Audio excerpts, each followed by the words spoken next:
biggest things that I see in these inner cities is that, number one, black community, Hispanics, just minorities in general, we're really uneducated, unaware of our rights. We're uneducated on the things that we can do.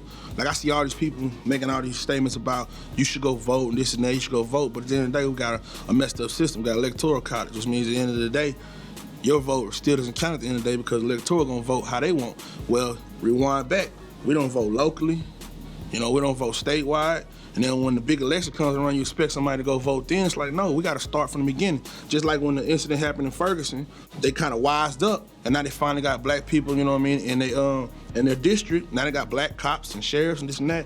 That's what you got to do. And I'm not saying everything has to be black, but you got to get these old people out of the office that have that old slave mentality. And you look at somebody like Hillary Clinton, like 70-some years old, like she was around when the Jim Crow laws and shit was going on. It's like, how can I have somebody like her leave my country or have somebody like Donald Trump? I don't hate Donald Trump, but I despise Hillary Clinton.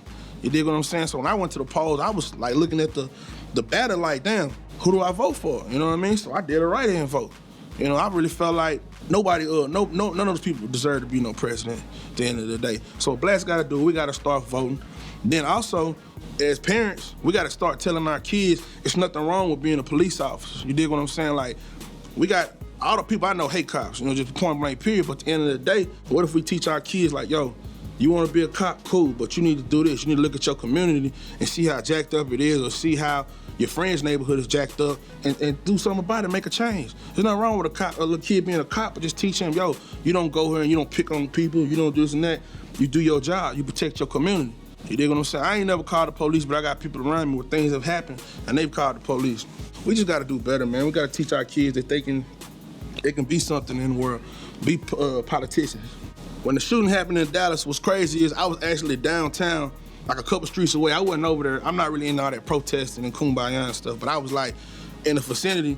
I remember I went over to this chick's house while it was going on. We looking at the TV. I'm thinking it was a joke at first. I might just got to be like a spoof or something.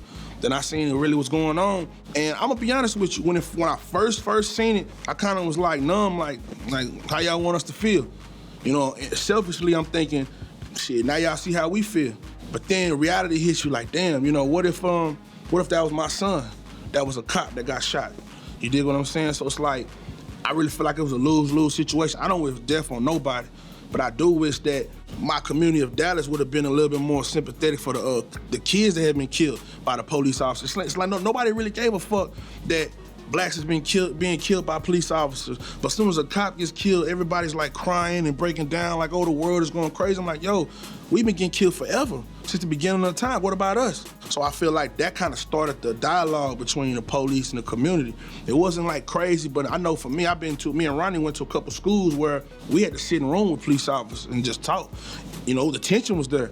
These are black cops. We sitting in there, ain't nobody really talking until somebody broke the ice.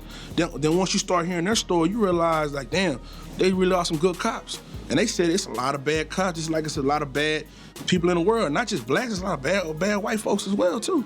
But the problem is, man, nobody wants to sit face to face and have these conversations and come up with a solution. Everybody got the right thing to tweet, but nobody has the right solution.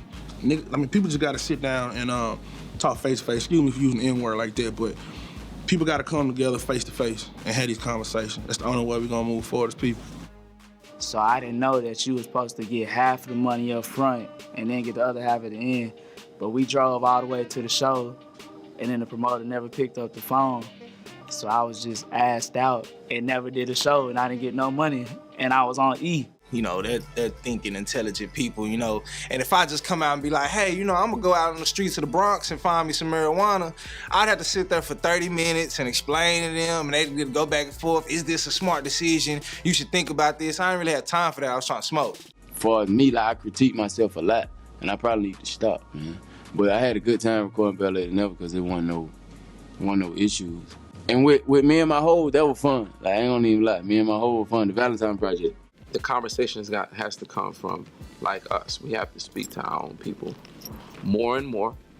We need more opportunities for them. We need to kind of just let them see that it's another way.